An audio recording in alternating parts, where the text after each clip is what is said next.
Vendredi dernier, c'est dans une ambiance électrique que nous nous sommes séparés et pour cause, nous recevions un invité spécial, un jeune influenceur très adulé par les jeunes, Willem, c'est son nom. Eh bien, le contenu change aujourd'hui. Aujourd'hui, nous allons aborder l'épineuse question du divorce. Mais avant tout ceci, je vais vous demander d'adopter la meilleure posture, tout simplement, parce qu'à 12h GMT, on est tous...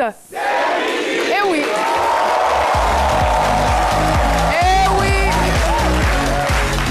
Nous sommes encore au rendez-vous avec le même bonheur, le même sourire. Peut-être qu'il est devenu un peu plus large, je ne sais pas.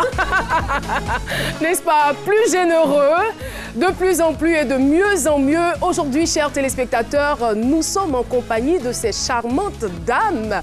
À ma gauche, Jessica Bomba, que je vous demande d'applaudir. Alors, notre Jess, sa chérie, bonjour, le week-end, bonjour ma chérie. Ouf, le week-end il était bien. Et d'ailleurs, justement, comme tu l'as dit, l'émission du vendredi était indéniablement celle qui a le plus cartonné de toute la semaine dernière. Et lors de cette émission, évidemment, les détails comptaient. Mais avez-vous tout et bien vu? La réponse sur le club, c'est Eh oui, c'est mon info avec Marie-Paul Adjé. Tout à fait ça, bonjour à tous. Alors aujourd'hui, dans ces mots d'info, on va découvrir un nouveau concept. On a entendu parler des sapologues. Aujourd'hui, on parlera de Kit Andy. Je n'en dirai pas plus, ce sera tout à l'heure. Merci Marie-Paul Adjé. Il nous vient de Korogo, Dr Philo est de retour. Merci, merci beaucoup, merci. Wow. Je suis habillé comme ça, puis des chansons comme ça, vous mettez. Voilà, merci, voilà, merci. Voilà. Ça, ce sont les cadeaux qui nous ramènent de Korogo. Hey! Non. Alors, si vous avez l'habitude d'avoir le blues les lundis, c'est terminé, c'est terminé. Vous serez désormais de bonne humeur grâce à cette bande. Ça va, c'est des mangues. Alors, Dr Philo, oui, ça va, ça s'est bien passé à Korogo. Je reviens tout fraîchement de Korogo, donc c'est pour vous dire qu'à Korogo, on danse là-bas aussi. Ça veut dire qu'on a évolué la vie. Regardez Korogo. Korogo est devenu... C'est les États-Unis de la Côte d'Ivoire, en fait. C'est-à-dire, les rues sont bien... Oui, les rues sont propres. Allez-y à Korogo. C'est pas Abidjan seulement. Korogo, c'est le poro et voilà, je vous ramène ces exemples. Ça, c'est les panpocho, ça, c'est le kolocheban, ça, c'est piergué. Je vous donne tout ça.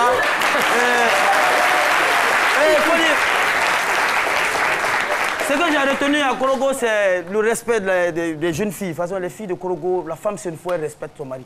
La femme, c'est une fois, ne va jamais s'arrêter au-dessus de son mari pour lui donner l'eau. Quand elle donne l'eau, là, respectueuse. Oui, elles sont très respectueuses. C'est pas Abidjan. C'est l'eau la même. C'est pour te donner l'eau, c'est merci. Tiens, tu n'as pas envie de boire? Non, mais vraiment, je voudrais vous dire merci pour l'accueil. La route a été très longue. Et la population de Katiola vous salue aussi également.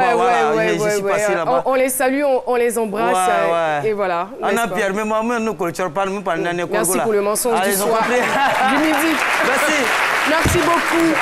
Docteur Philo, on embrasse vraiment toute la population du Nord qui nous regarde. Et on espère qu'un jour, on fera peut-être un midi spécial dans le Nord, dans l'Ouest, dans le Sud, dans le Centre. J'espère bien. À l'Est, à l'Ouest. En Côte d'Ivoire et aussi dans la sous-région, on est attendu partout et ça nous fait plaisir. Eh bien, je le disais, on parle aujourd'hui de divorce. Les raisons du divorce sont multiples, mais la loi retient 3 principales causes de divorce, à savoir la séparation des époux depuis 1 an, l'adultère, la cruauté physique ou mentale par l'un des partenaires. C'est vrai, ces causes, nous les connaissons généralement, mais est-ce que nous pensons souvent aux conséquences que cela pourrait avoir ou cela peut avoir sur la vie des enfants? On en parle aujourd'hui à travers le thème suivant. Le divorce de mes parents a failli me conduire au suicide. Et pour ce faire, notre invité témoin que je vous demande de recevoir chaleureusement, c'est monsieur Marcel Kwame. Marcel Kwame est notre invité témoin du jour. Eh oui! Il n'est pas très heureux de vos applaudissements, apparemment. Ah, voilà. Marcel Kwame, bonjour. Bienvenue sur notre plateau. On est très heureux de vous recevoir. Avec vous, nous allons parler du divorce de vos parents.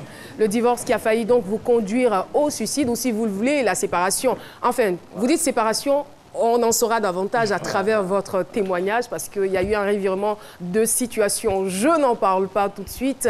Je vais plutôt donner la parole à notre docteur en humour, docteur Philo. C'est parti.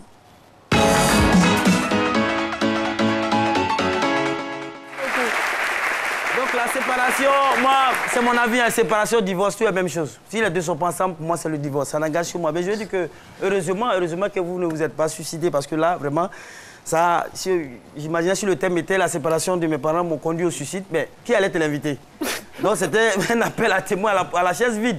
Heureusement que vous êtes là et c'est bien. Et puis, c'est pas bien. Je veux dire que le divorce, c'est ça. C'est la totale, quoi. Oui, mais un collègue philosophe disait que, c'est-à-dire, divorce, séparation, c'est...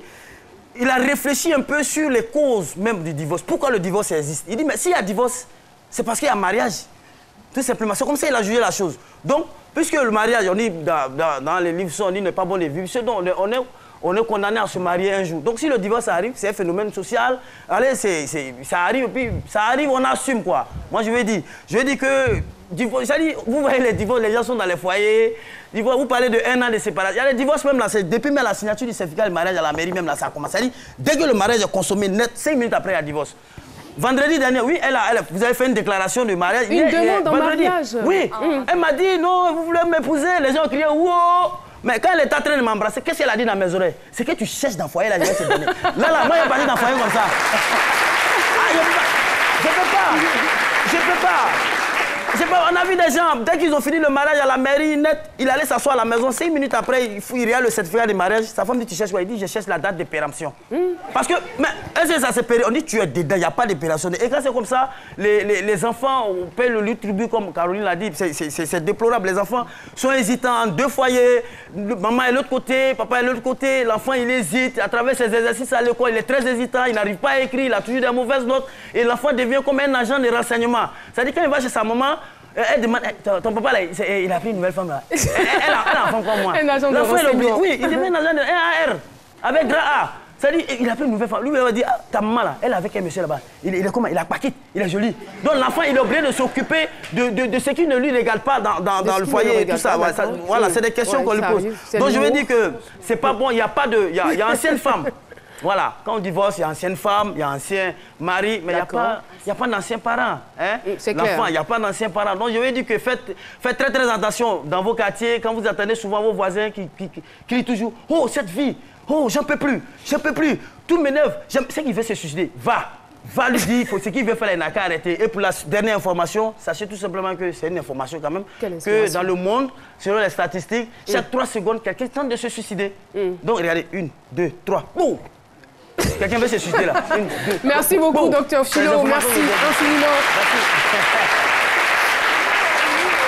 Et la question du micro-trottoir est la suivante. Quelles sont, selon vous, les conséquences du divorce des parents sur l'enfant? C'est parti. Les conséquences pour moi, quand les parents se divorcent, d'abord, l'éducation de l'enfant est bafouée. Déjà, il n'aura pas l'affection des parents.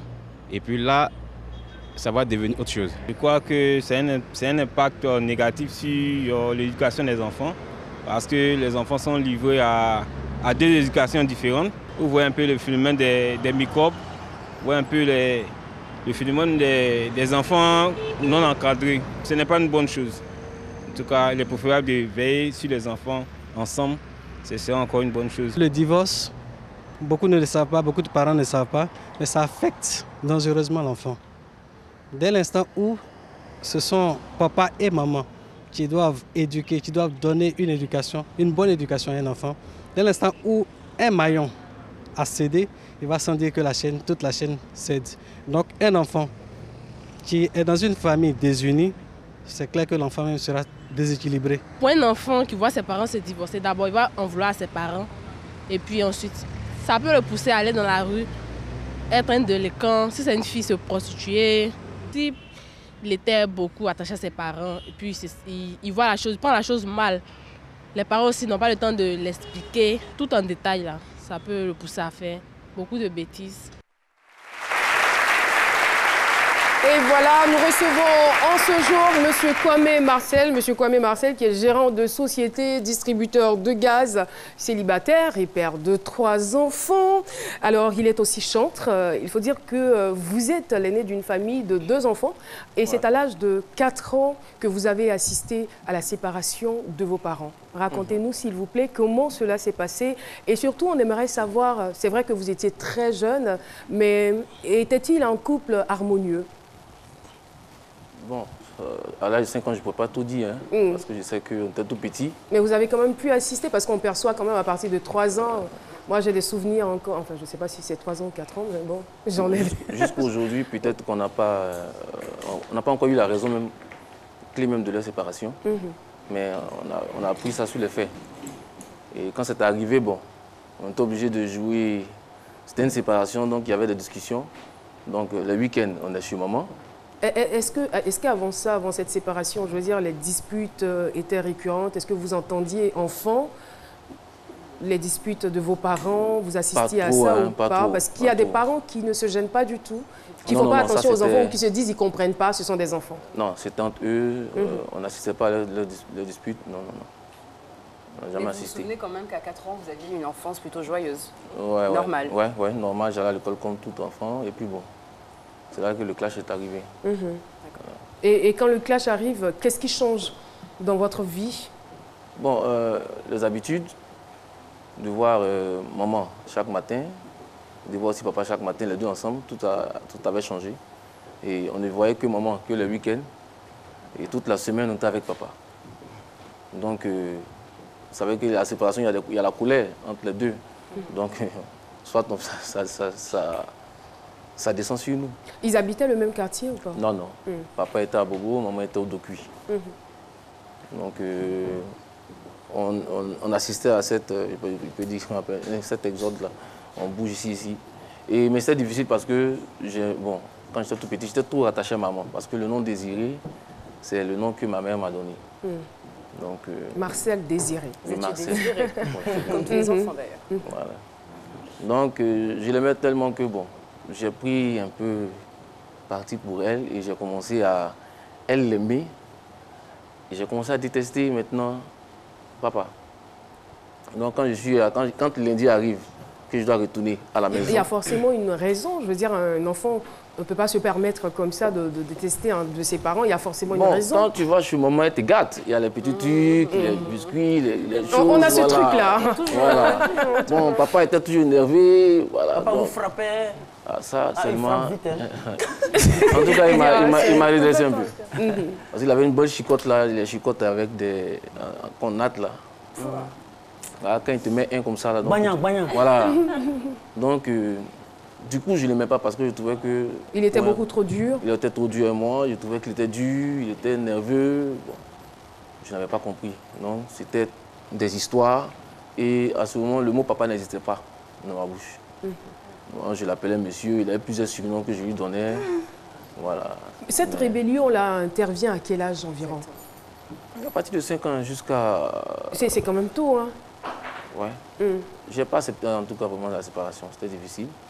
Je n'ai pas accepté et j'avais mal quand je quittais maman. Quand je la quittais les lundis, j'avais mal au cœur. Parce que je ne vais pas la voir toute la semaine. Et surtout quand il y a les vacances, qu'on doit voyager ensemble, là, je suis le plus heureux. Parce que là, je vais au village avec maman. Elle vient nous chercher pour aller au village, donc on passe au moins 1 mois ensemble. Et quand on revient, quand on dit, tu dois retourner sur Abidjan. J'ai dit, mais tiens, j'allais voir ce vieux encore. Ce monsieur. Ce monsieur, donc c'était un peu difficile. Et j'ai grandi avec. Et ils entamaient les discussions pour répondre ensemble. C'était notre volonté. Et j'ai commencé à fréquenter des groupes, des personnes. Et vous avez eu de mauvaises fréquentations? Des mauvaises fréquentations. À partir de quel âge? Si on veut dire, c'est moi-même, je peux dire que ces fréquentations, en fait, moi, je les ai créées. C'était vous le chef de gang? Voilà. C'est-à-dire que je faisais tout, il faut que je trouve quelque chose pour qu'on parle. Pour énerver papa. Pour énerver papa, pour qu'on parle. Il n'aime pas qu'on sorte. Il dit à partir de 14 ans, on doit être à la maison. Moi, je fais tout de suite dehors. Quand il achète quelque chose pour moi, je jette, je paie. Il paye des bonnes chaussures. Je dis, j'ai perdu, j'ai laissé ça quelque part. Je peux donner à quelqu'un, il me donne des montres, même de valeur. Je dis, je vends. Parce que je dis, je ne veux rien de lui. Mais finalement, est-ce que ce n'était pas un tout petit peu pour attirer son attention? Parce que justement, les enfants à un certain âge, lorsqu'ils sont un tout petit peu déstabilisés, ils ont besoin de crier ce manque-là quelque part pour que les parents puissent faire marquer une pause et s'intéresser un peu à eux. Ouais, c'était un peu ça. Et puis au moins, il change un peu son tempérament. Et puis, alors, ce que moi je veux savoir, est-ce que lorsqu'ils vivaient ensemble, papa était aussi dur avec vous? Ou c'est après la séparation qu'il est devenu aussi nerveux?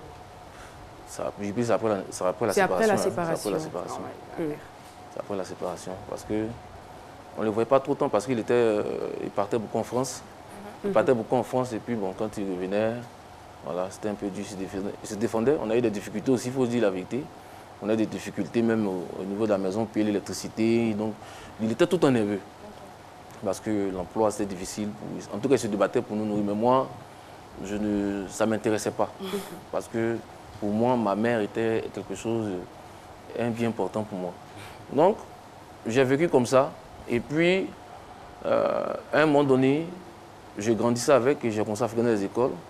Et papa voyageait, donc ils m'ont permis d'aller dans une grande école. Voilà. Après la 6e, j'arrive en 5e à une grande école, à l'internat, pour qu'on me redresse un petit peu. Voilà. Donc quand je suis arrivé à l'internat, c'est là que mon histoire même va s'empirer parce que je vais rencontrer des enfants qui sont aisés, mais qui ont des comportements malsains. Bon, c'était difficile, mon éducateur, à qui le père, parce que quand papa vient à l'internat, tellement il est pressé, il met l'argent à l'éducateur, je ne sais pas qu'est-ce qu'ils se disent, qu'est-ce qu'ils racontent sur moi. On me voit, je ne le vois même pas. Corriger. Je ne le vois même pas, et puis il s'en va. Certainement. Et je n'avais rien pour manger à l'internat, parce que vous savez, à l'internat, si ce n'est pas la sauce arachide, c'est la sauce djunglée. C'est la sauce miroir. Voilà. Et on souffre, donc tu es obligé les fleurs du mal. Voilà. Donc, si tu n'as rien, tu souffres. Soit tu es confronté à la diarrhée, parce que ça, c'est inévitable, parce que la viande n'est pas bien conservée. Donc, je souffrais, je n'avais rien, et j'avais tellement pris des dettes, des crédits là-bas. Vous pouvez même acheter la part d'entreprise. Oui, c'était difficile. Donc, voilà qu'un jour, j'ai demandé, j'avais besoin de 1000 francs pour m'acheter du sucre, pour boire de mon gari, et puis certaines choses, ma pâte dentifrice, tout et tout. Et puis un jeune homme, ça me fait un peu mal, il me dit, bon, je peux te donner cet argent, mais à condition que tout le bâtiment te regarde, tu vas te mettre à genoux. Et certains bâtiments, les escaliers se croisent. Donc, les garçons, tout le monde, et puis tu es au milieu en bas là, et je vais uriner sur toi. Ah! Oui, bon. Pour 1000 francs. Vous allez vous indigner de la sorte pour 1000 francs. Voilà. Il finit, tu prends tes 1000 francs, tu t'en vas. Docteur Philo, vraiment. Et qu'est-ce qui va se passer par la suite? Donc, j'ai faim. Non. Je suis mis à genoux, j'ai ouvert la bouche, il est de là-haut. De là-haut, il a fait. Et là, quand j'ai vécu cela, j'ai dit plus jamais. Mon père va me sentir. Parce que je ne peux pas comprendre. Et j'ai vécu avec ça difficilement. Et quand je passe dans l'établissement, tout le monde me regarde. J'ai l'impression que le pipi était sur moi. Ouais.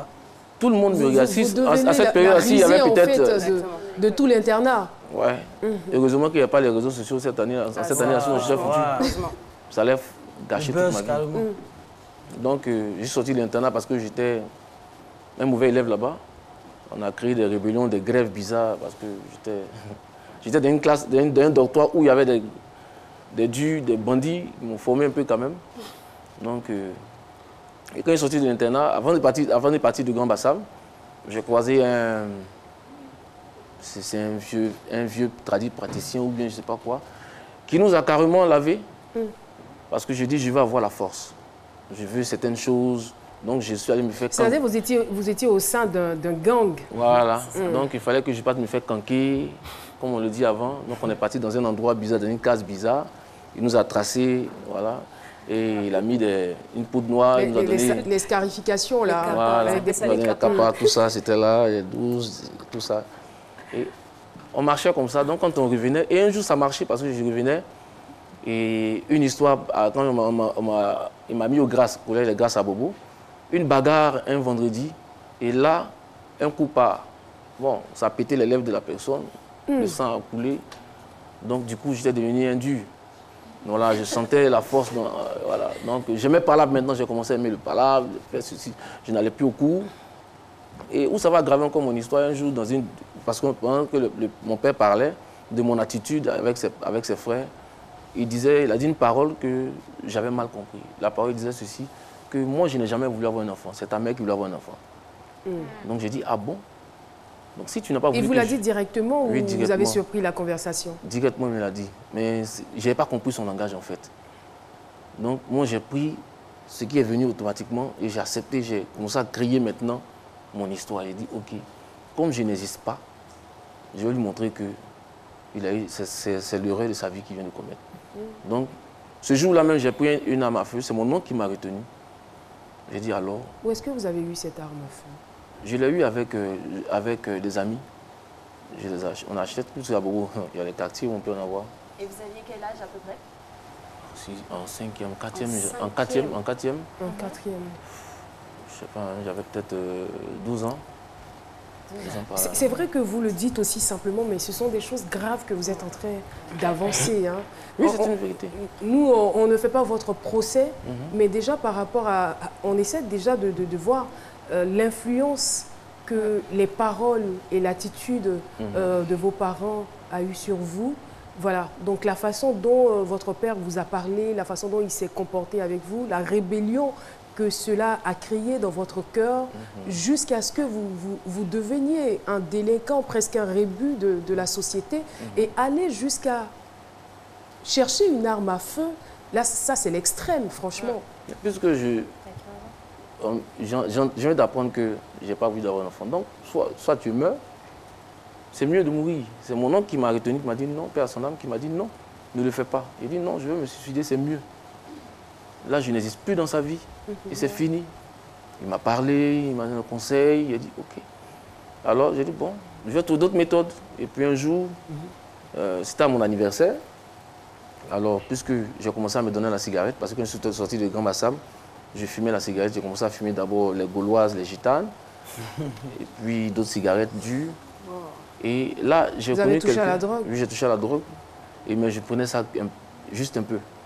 Et le jour de mon anniversaire, j'ai juste pris, et puis je suis allé mélanger avec du vin. Donc ce jour-là, j'étais dans une dose pas possible. J'étais assis dehors, ils m'ont dit, mon père m'appelle. Bon, de toute façon, on n'a jamais essayé, donc on ne sait pas ça. Franchement. Bon, les connaisseurs ou ceux qui ont l'habitude. Ce jour, j'ai fait, je me suis... mon père m'a appelé, j'étais dehors, j'étais avec une amie, une copine. Parce que là, je cherchais aussi les femmes, tout ça. Donc, et on dit, ton père t'appelle. J'ai dit, mon fou, j'ai dit, ce bâtard m'appelle pourquoi? Oh, il était arrêté là. Il s'est levé, il voulait me taper. Donc j'ai pris position, j'ai dit aujourd'hui, je vais le tuer. J'étais sur le fait de la drogue et de la boîte. Donc j'ai dit aujourd'hui, je vais le tuer. Personne ne pouvait comprendre mon attitude. Je me suis positionné devant mon père. Donc c'est les gens qui nous sont séparés, tout. Bon, c'est le lendemain matin, je me réveille, je vois que tout le quartier est bizarre, toute la maison est bizarre. On ne me parle pas. J'ai dit, mais qu'est-ce qui se passe? Et c'est là qu'on me dit, mais tu as déconné hier. Et puis il dit, ah. On dit, aujourd'hui à ton père, tu vas te chasser de la maison. On dit, bon. Là, il faut changer un peu d'attitude. On ne peut pas les chasser, bon. Je suis allé voir un voisin, un de ses amis, qui est venu demander pardon pour ce que je viens de faire. Est-ce que vous-même, vous aviez des remords? Non. Parce que c'était pratiquement intentionnel. Ouais, la substance vous a juste donné le courage de matérialiser votre pensée. J'ai des remords quand maman m'appelle pour me demander pardon. Qu'elle me dit de laisser tomber, qu'elle me voit pour dire qu'il faut pas me faire souffrir à cause de toi, pardon. Donc quand elle me parle, je la regarde en train de souffrir. Ça me gênait un peu. Donc j'essayais d'arrêter de changer de comportement. Parce que je dis pour elle, voilà, c'est elle qui est ma raison de vivre. Donc pour lui, je m'en fous. D'accord. Marcel Kwame Désiré est notre invité. Eh bien, il a été victime du divorce de ses parents, qu'il a mal vécu, très très mal vécu d'ailleurs. Et ce divorce-là a créé beaucoup, on va dire, beaucoup de...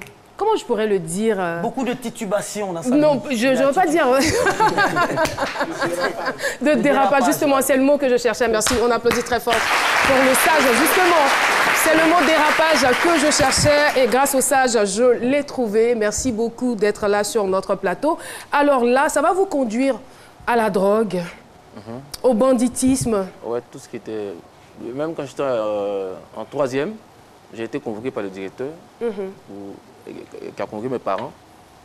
Et mon père est venu à l'école, on dit, bon, votre fils ne vient pas à l'école. Pourtant, il paye tout.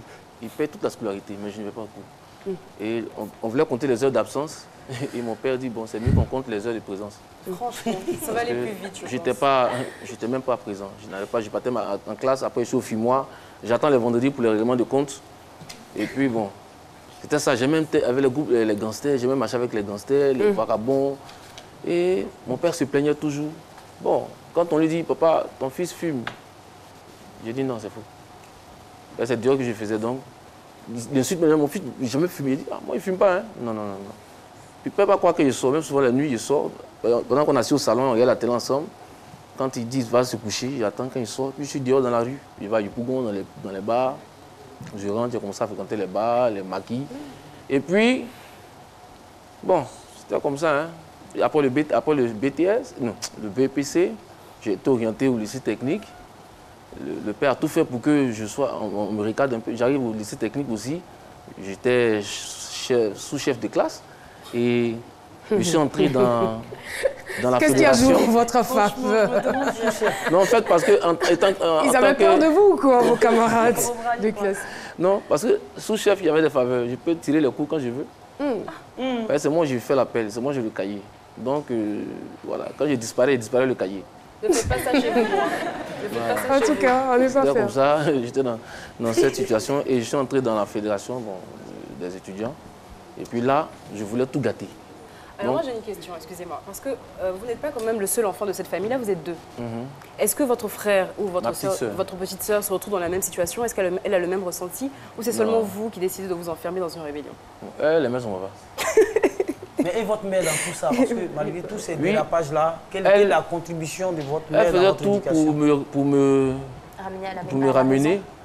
Et Dieu merci, après, ils ont trouvé un terrain d'entente. Elle est revenue à la maison, donc c'était un peu facile pour moi. Mais à chaque fois qu'il fait une bêtise, elle prend les pots cassés. Ouais. Parce que le vieux s'est déjà sur elle pour dire, mais voilà ce que tu as fait, comment est-ce que tu as rendu l'enfant, tout ça, c'est bon.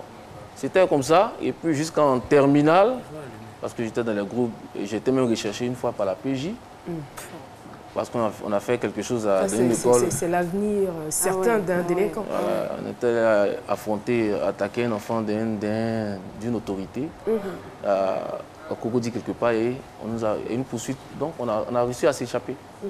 Mais je veux dire, comment est-ce que vous avez réussi à sortir de là? C'était grâce à mon père. Parce que c'était grâce à lui. Et vraiment, je lui dis merci. Parce que quand j'ai échoué au bac, j'étais assis avec des amis en train de boire. Et puis il me dit, mais il m'appelle pour dire, mais toi, tu as échoué à ton bac. Et puis il dit, mais et puis quoi, je m'en fous, il a joué, il a joué. Il dit, bon, il allait m'inscrire à une retraite pour qu'on prie pour moi. Et ce jour-là... Une retraite spirituelle? Spirituelle, oui, pour qu'on me délivre. Et la preuve, le jour, avant même la retraite, le père qui aurait cette retraite est venu à la maison, il a prié pour tout le monde. Mes soeurs sont tombées dans les histoires de trans. Et moi, quand il a imposé les mains, rien, il a dit, mais moi, je ne suis pas possédé. Je ne suis pas possédé. Et quand il est parti m'inscrire à la retraite, je ne voulais pas partir. Et mes amis m'ont dit, non, il faut aller, il n'y a rien. J'ai dit, bon. On allait pour faire l'inscription, le monsieur a demandé, mais votre fils, il a quoi? Il est malade, il est ceci. La phrase, je peux jamais l'oublier, ils m'ont pas dit, il faut mettre tout. Tout, ce qui est mauvais là. Bon, ça m'a un peu... J'espère qu'il n'a pas dit c'est le diable en personne. Non, il dit tout, parce que vraiment... Et le monsieur m'a dit, papa, il va changer. Je l'ai regardé pour dire, on va voir un bout de là qui va changer. Et je suis parti à la retraite. J'étais comme tout le monde, je suis tombé dans un dortoir où c'était aussi des véritables gangsters qui étaient là-bas, des bandits de grand chemin, qu'on se trouve ensemble dans le dortoir. Et puis on cause, on échange, je dis, bon, si on finit de là, qu'est-ce qu'on fait? On sort le samedi, là, en direction de la rue, on fait les bêtises, et puis bon, on a tracé un plan, pendant qu'on est à l'église, on passe un autre plan de Mougnac. Et j'espère que vous ne l'avez pas exécuté quand même. Non, non. Premier jour, troisième jour, c'est là que arrive ma délivrance. Et le miracle se produit. Le miracle se produit. Et wow. Ça ça nous donne quand même de l'espoir et ça donne, j'en suis sûre, beaucoup d'espoir à certains parents qui ne savent plus quoi faire de leurs enfants. Et je crois que déjà, vous venez de nous donner une piste de solution. Jessica voulait poser une question, je crois. Non, non, en fait, moi, ce que je veux savoir, c'est qu'entre-temps, est-ce que vous avez eu c'est-à-dire la possibilité d'échanger avec votre père pour lui exprimer toute la haine que vous aviez? Non. Je ne veux pas le voir, mais je ne voulais pas le sentir. C'est après ma rencontre avec cette délivrance qu'on a commencé maintenant à échanger, que le mot papa est sorti. Même le jour où j'ai rendu ce témoignage, où ils ont uriné sur moi à l'internat, il était déçu lui-même. Il dit, mais vraiment, voilà ce qu'il a créé. Il était déçu. Et c'est après que j'ai commencé à l'appeler papa, et puis on a commencé à échanger. Et puis aujourd'hui, on a pris de bonnes habitudes. C'est dernièrement que je lui ai demandé pardon, même officiellement. Mais je veux dire, est-ce que votre changement ou votre transformation, est-ce qu'elle a été automatique ou bien c'est fait de façon progressive? C'est fait de manière progressive parce que sortir de cette situation, j'ai accepté la délivrance et puis avec les anciens, retourner dans le quartier avec les anciens amis qui vont... C'était très difficile, très difficile. Et jusqu'à ce qu'on quitte le secteur, c'est là qui m'a un peu aidé. Aujourd'hui, vraiment, je bénis Dieu parce que je suis une nouvelle personne. J'entends des amen. Et il y a quelque chose qui m'inquiète un tout petit peu avant de savoir si vos parents sont en de bons termes. Alors, vous êtes père de 3 enfants et vous êtes toujours célibataire. Non, on se demande bien si vous êtes totalement délivré.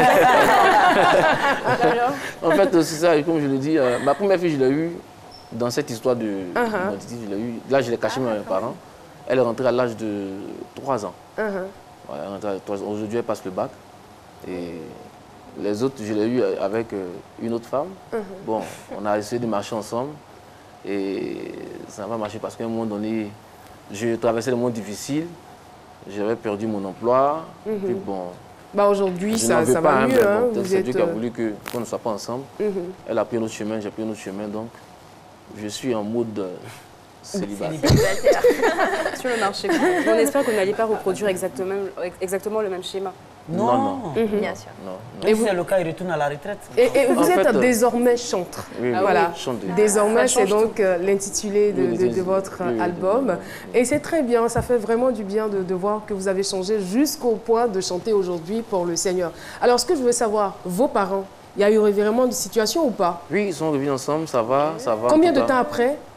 C'est 10 ans après. 10 ans après la séparation, ils se sont remis ensemble. Oui. Alléluia. Merci beaucoup, Marcel Kouamé, pour ce témoignage. C'est une très, très belle histoire. C'est un joli témoignage. En tout cas, merci d'être venu sur notre plateau. Ce n'est pas encore terminé parce que le sage a son mot à dire sur cette histoire. On le retrouve tout de suite, le sage Cassie.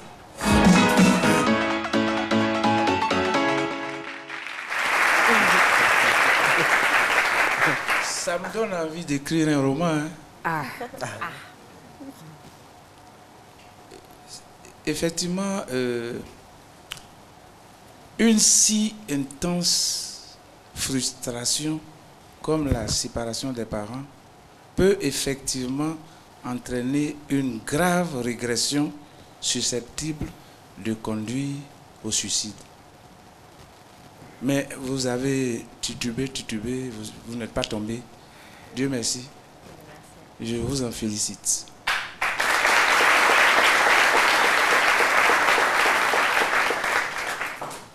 Je suis sûr qu'il y a de nombreuses personnes qui se retrouvent dans ce cas de figure. Que ces personnes sachent qu'elles sont menacées. Regardez un peu l'histoire que vous venez d'entendre. Vous êtes menacé, vous êtes influencé.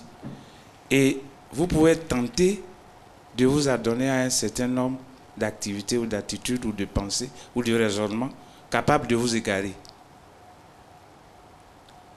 Quand vous êtes dans une telle position, ce n'est pas conseillé de vous de fréquenter des personnes qui sont moins que vous ou des mauvaises personnes ou des enfants qui sont déjà traumatisés et qui sont dans le même cadre que vous. Cherchez à vous rapprocher de grandes personnes, des personnes responsables, capables de vous encadrer, de vous conseiller, pour ne pas que vous sombrez. Ici, les responsabilités doivent être partagées. et les parents ne sont pas en reste. Moi, je me tourne vers les parents. J'estime que si c'est pour divorcer, c'est inutile de déranger tout le monde, se déranger soi-même et se marier. On se marie, c'est parce qu'on s'engage à faire du sérieux, à se rendre utile, non seulement à ses enfants, à soi-même, mais aussi à la nation. Parce que quand vous frustrez des enfants par votre divorce, ces enfants deviennent un danger pour la société. Qui, dans la haine, élève sa maison, en haine, élève sa nation. Merci beaucoup. Merci beaucoup, le sage Kassi, pour ces paroles profondes et sages. Merci infiniment et merci aussi à vous d'être passé sur notre plateau. Voilà, bon vent et bon retour chez vous. Merci. On embrasse vos 3 gosses, hein, et on attend la mère. Bon, je n'ai rien dit. Et voilà, l'émission se poursuit. Intéressons-nous à présent à la mode. Ces mots d'info, c'est avec Marie-Paul Adjei, c'est parti.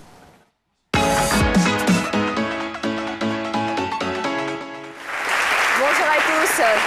Alors pour les infos mode du jour du côté de la France, plus précisément à Paris, se déroule ce 5 mars le salon de la beauté Black Beauty et le salon Vendôme Luxury. Donc des événements sur la mode et la beauté à ne surtout pas rater si vous êtes sur Paris. Allons-y sans plus tarder pour J'ai piqué son look. L'image va s'afficher. Quel look avez-vous piqué cette fois-ci? Tiwa Savage. Voilà. Alors, il faut dire que Tiwa Savage, qui est une artiste, il faut dire que la jeune fille qui a confectionné cette tenue n'a jamais fait d'école de couture, en fait. Elle est vraiment Mariam Kamagaté, qui est vraiment à féliciter. Elle commence. OK. Alors, aujourd'hui, nous avons avec nous un jeune homme J'adore votre pagne. Pardon? Ouais, le pagne. Oui, le pagne il est très gai. Merci. C'est parce que vous n'avez pas eu le même pagne que Tiwa ou bien, je sais pas, vous avez voulu faire non, mais c'était le choix de la créatrice. On va avoir le même pagne. Merci beaucoup. On a entendu parler de sapologie. Aujourd'hui, on a un jeune homme qui est avec nous qui a un concept totalement différent. Donc, son style, c'est le Kid Dandy. Il va venir ici pour nous en parler. Avec des ovations, on va accueillir, s'il vous plaît, écoutez bien le nom, Alberto Guardini, le père qui tangue, l'innovateur, génie de l'afro-sap. Ça, c'est un mannequin. Ce sont les mannequins, bien sûr. Il va nous rejoindre, s'il vous plaît.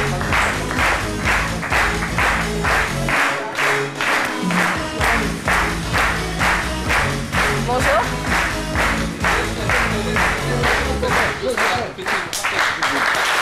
Alors, je reprends le nom. Vous m'arrêtez si je me trompe, c'est bien Alberto Guardini, le père qui t'indie, l'innovateur génie de l'afro-sap. Alors là... Albert, bienvenue sur notre plateau. Si bien sûr, Caroline, vous me permettez, je vais lui poser quelques questions. Allez-y. D'accord. Alors, parlez-nous un peu de votre concept. Très rapidement, elle va lui remettre un micro. Voilà. Mais quelle galanterie. Quelle galanterie, hein, franchement. Bonjour. Bonjour. Alberto. Moi, c'est moi, Alberto Guardiani, le père qui t'indie Papa na Coton, le cotonnier viking Kester, Julia Elvis Presley. Alors là...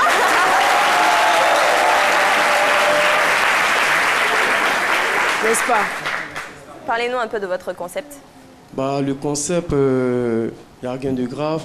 Depuis le temps, nous autres Africains, nous avons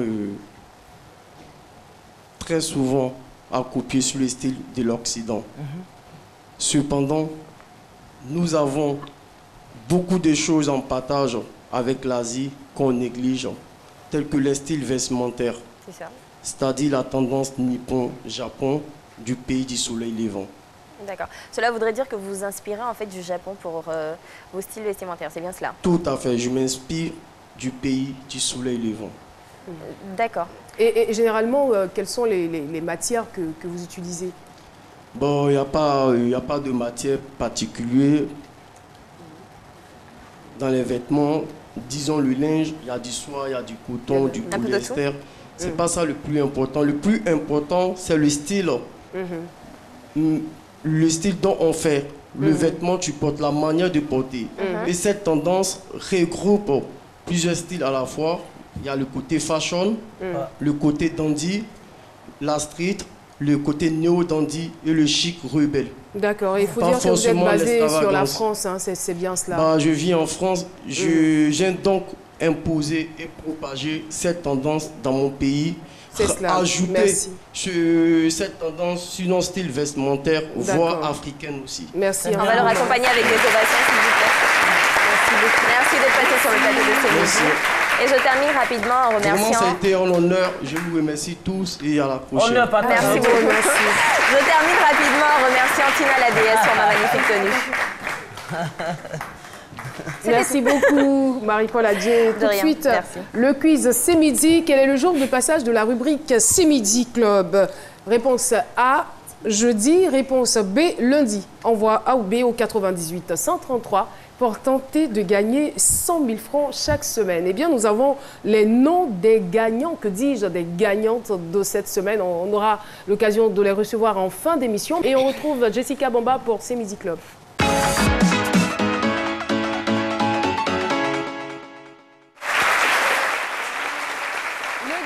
De l'émission du vendredi, la spéciale Willem, c'est maintenant et tout de suite. L'émission spéciale Willem est sans aucun doute celle qui a suscité le plus d'engouement et d'excitation sur la toile et sur le plateau de C'est Midi cette saison, enfin pour l'instant. D'ailleurs, l'une des seules fois où le public était autant euphorique, c'était lors de l'émission spéciale Didier Drogba. Alors on compare.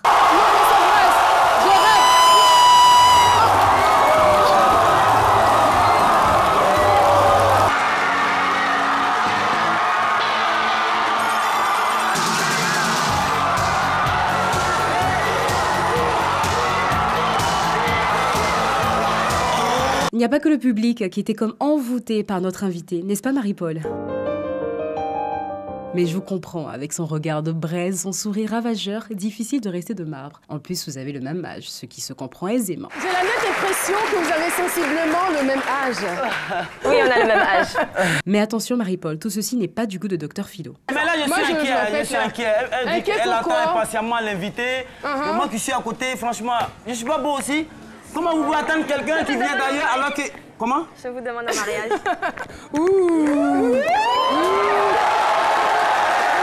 Mais vous savez toujours comment le rassurer. Et il doit à tout prix marquer son territoire. Ces 3 pièces vont déterminer votre part de personnalité. À part vos personnages dans vos vidéos. À part qui partent dans tous les sens. D'où votre part de responsabilité. Vous avez compris? Non. Bon, une chose est sûre, Willem ne s'attendait pas à autant d'amour. Il était comme un tout petit peu... Le brillant Willem a aussi pu découvrir notre talentueux JM à travers une bio décalée impressionnante. Les maths vous aident beaucoup dans la réflexion et la construction de vos scénarios. Vous recourez souvent au schéma, au système de corrélation, aux probabilités. Dans vos vidéos, les détails sont millimétrés. Ils sont, disons, disséminés. Vous ne faites pas partie de cette génération que nous appelons ici à Abidjan « pressé-pressé ». Mais finalement, vous percez-percez. Mais si l'éloquence de notre biodécaleur laisse notre invité sans voix, son style, quant à lui, ne peut passer inaperçu. Très, très classe. Ah ouais. Je me sens faible à côté. Alors, Willem, comment vous vous sentez? Willem? J'attends que vous répondiez. Willem? Oui. Il est déjà en train de penser au scénario de sa prochaine vidéo. Mais oui, C'est Midi peut être une source d'inspiration. Nous, on a pris beaucoup de plaisir, tout comme le public qui l'attendait à l'extérieur.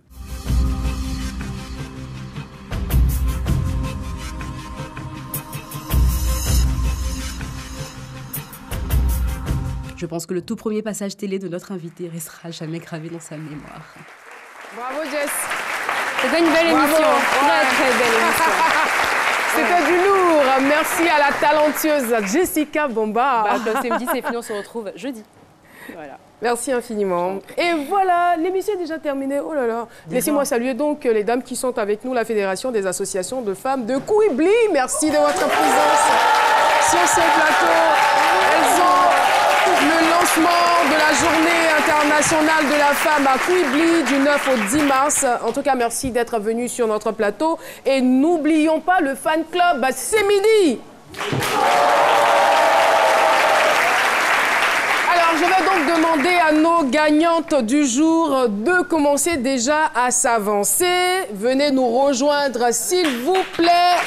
Il y en a une qui nous vient de Korogo. Je ne sais pas si elle a emprunté le même véhicule que Dr Philo. Alors, micro, Jessica, passez-nous votre micro, s'il vous plaît. Bonjour, vous allez bien? Vous vous présentez? Bonjour, je me nomme Nyamtje Siala Marie-France, je viens de Korogo. Ah, vous êtes venu avec Dr Philo alors? Bon, je suis venue hier. Félicitations, vous avez là 100 000 francs. Qu'est-ce que ça vous fait? Vraiment, je suis heureuse. Je remercie la RTI, l'équipe de ce midi. Vraiment, merci. Quand vous enlevez votre transport aller-retour, il vous reste combien? 92 000. Ah, c'est bon. Ça peut vous permettre de faire des achats. Bonjour à vous. Moi, c'est Mélès Victoire. Je viens de Port-Boué. De Port-Boué. Ah, d'accord. Vous enlevez juste 2500 pour le taxi. Aller-retour 5 000, vous avez 95 000. On dit merci à qui? À ce midi et puis surtout à Caro. Ah, merci beaucoup. Tenez, vraiment. Bah, félicitations à vous. Je vous fais la bise. Voilà. Merci beaucoup. Et c'est ici qu'on va se dire au revoir. J'espère que vous avez pris un plaisir à suivre cette émission. Nous, on a été très heureux. D'ailleurs, tous les jours, c'est comme ça. On est content de vous servir. Merci de rester sur RTI 1. Il y a de meilleurs programmes. Et on se donne rendez-vous